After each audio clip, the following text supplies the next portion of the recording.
बिस्मिल्लाहिर्रहमानिर्रहीम। आज हम केमिकल काइनेटिक्स का लेक्चर नंबर 4 डिस्कस करेंगे। आज का जो हमारा टॉपिक है वो है फर्स्ट ऑर्डर रिएक्शन।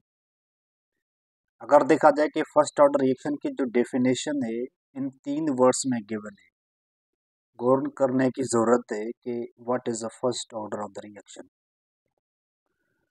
देखिए, फर्स्ट का मतलब होता है वन, और ऑर्डर ऑफ रिएक्शन वो ऑर्डर ऑफ रिएक्शन जो हमेशा depend on the concentration of a one reactant. हम इस तरह भी कह सकते हैं कि रेट ऑफ द रिएक्शन जो होता है it always depend on the concentration of one reactant. एक रिएक्टेंट की जो कंसंट्रेशन होती है उसके ऊपर ऑर्डर ऑफ रिएक्शन जो होता है वो डिपेंड करता है। चाहे रिएक्टेंट दो हो, तीन हो, चार हो, लेकिन एक्सपेरिमेंटली ये देखा गया है कि first order of reaction always depend on the one concentration of one reactant. Examples के देखते हैं कि दिस इज SO2Cl2, इसको हम पढ़ते हैं सल्फ्यूराइल क्लोराइड। ये जब ब्रेक होता है SO2 गैस में एंड Cl2 में, तो यहाँ पे देख सकते हैं इसका एक मोल है, this is only one mole. तो जब इसका हम रेट ऑफ रिएक्शन अगर हम लिखेंगे ROR तो ये बराबर हो जाएगा K, और यहाँ पे इसकी कंसेंट लिखेंगे CO2Cl2, उसके ऊपर पावर हम लिखेंगे 1 क्योंकि 1 है। तो in this rate of the reaction the concentration of sulfuryl chloride, okay, is taken as a 1।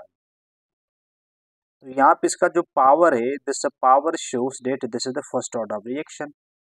another we have example, this is 2H2 hydrogen peroxide। जब ये डिसोसिएट होता है वाटर में और ऑक्सीजन में, तो यहाँ पे आप देख सकते हैं कि 2 है, तो शायद आप समझेंगे कि this is the second order reaction. No, experimentally ये देखा गया है कि ये जो H2 और O2 का ये जो रिएक्शन होता है कि ये this is the first order of reaction. अच्छा, इंटीग्रेटेड रेट इक्वेशन हम देखते हैं कि what is integrated equation for the first order reaction. देखिए, आर जो होता है इज डायरेक्टली प्रोपोर्शनल टू के कंसंट्रेशन ऑफ ए पावर 1। देखिए, आर को हम लिख सकते हैं कि -d/a/dt इज इक्वल टू के कंसंट्रेशन ऑफ ए। अच्छा, इन टर्म्स को हम क्या करेंगे, रीअरेंज करेंगे। कंसंट्रेशन ऑफ ए को dt की जगह पर लिखेंगे और dt को जाके के साथ मल्टीप्लाई करेंगे, तो ये हो जाएगा dA divided by concentration of A is equal to -k से ये dt के साथ मल्टीप्लाई हो जाएगा, तो ये हो जाएगा -k dt। अब हम इंटीग्रेशन लेंगे। Integration, this is the sign of integration. देखें, लोअर लिमिट जो हमारे पास होगी वो होगी A0, अपर लिमिट हमारे पास होगी AT is equal to -k, k is a constant, तो ये k को हम बाहर लिखेंगे। इंटीग्रेशन हम लेंगे dt का, इसकी लोअर लिमिट होगी 0, अपर लिमिट t हो जाएगा। अब जब इस इक्वेशन को हल करेंगे, इस इक्वेशन को, तो हमारे पास ये टर्म आ जाएगा ln, ठीक है, और इसकी लिमिट क्या है A0 lower limit, upper limit क्या है AT is equal to -KT आ जाएगा।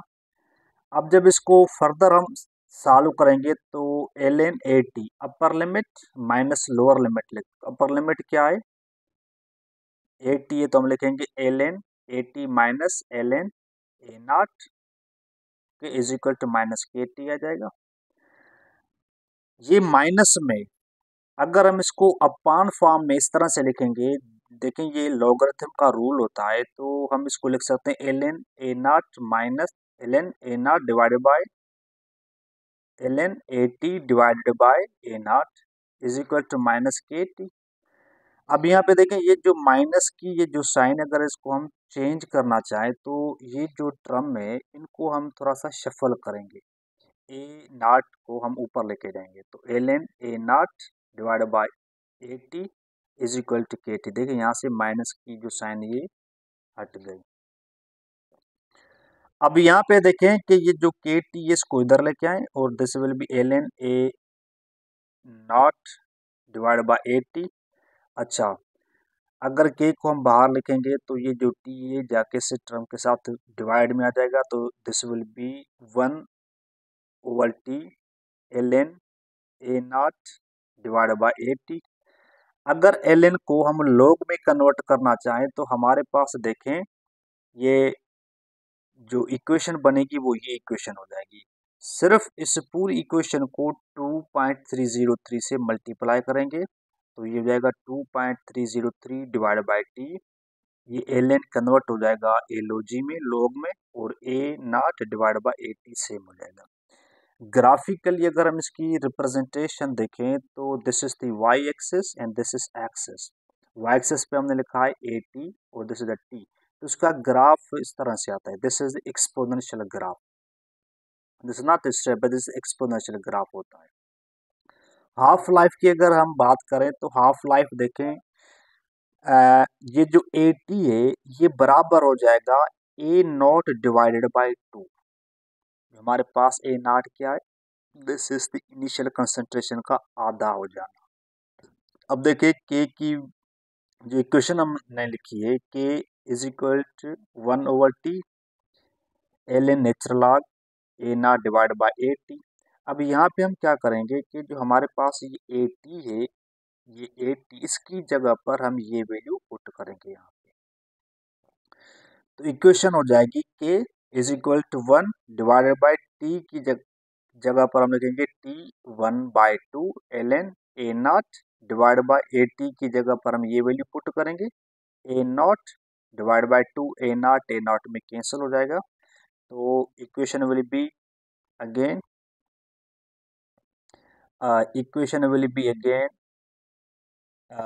t1/2। ये t जो 1/2 हम इसको इधर लेके आएंगे तो ये जो कि डिवाइड में चला जाएगा, ये ln ये 2 ln के साथ लेके मल्टीप्लाई में हो जाएगा, तो this will be the ln 2 divide by के।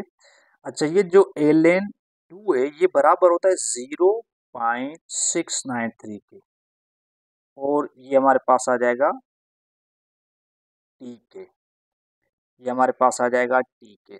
अब यहाँ पे आप देख सकते हैं कि हमारे पास ये जो टी है, ये जो टी है इसको हम लिख सकते हैं दिस इज के। ये हमारे पास क्या है, दिस इज के, ये के बराबर है, टी के नहीं, क्योंकि ये दिस विल बी के।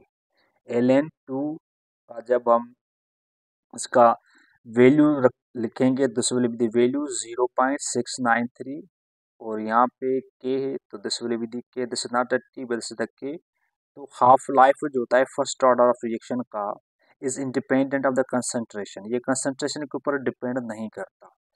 अगर हम इसका ग्राफ देखें, this is the T, okay, this is the T 1/2 on the Y axis, this is the concentration on the axis, तो इसका ग्राफ बिल्कुल स्ट्रेट लाइन, ये लीनियर लाइन आ रही है, ठीक है ना।